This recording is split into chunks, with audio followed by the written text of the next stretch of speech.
बिस्मिल्लाहिर्रहमानिर्रहीम। नाज़रीन, हम आपको डेरा इस्माइल ख़ान के सैलाब ज़दा इलाकों में लगाए गए मेडिकल कैंप्स के एतबार से अपडेट करते हैं। नाज़रीन, इंतहाई महदूद वसाइल में रहते हुए भी डेरा इस्माइल ख़ान के सैलाब ज़दा इलाकों में लगाए गए मेडिकल कैंप्स की जो रिपोर्ट है उसमें ये बताया गया है कि फ़ी कैंप 800 से 900 मरीज़ों को यौमिया मेडिकल चेकअप और अद्वियात की सहूलत फ़राहम की जा रही है। नाज़रीन, आपको बताते चलें, ये सारा कुछ जो किया जा रहा है ये तहरीक लब्बैक पाकिस्तान की तरफ से किया जा रहा है। तहरीक लब्बैक पाकिस्तान की ये जो कुर्बानी है ये लाजवाब है, बेमिसाल है।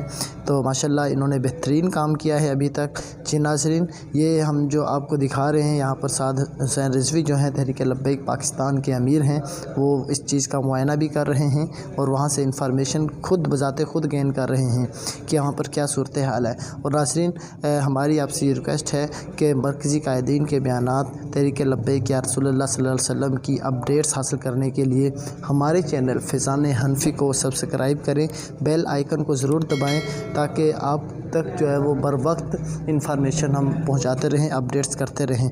मिलते हैं मज़ीद वीडियोज़ के साथ। अल्लाह हाफ़िज़।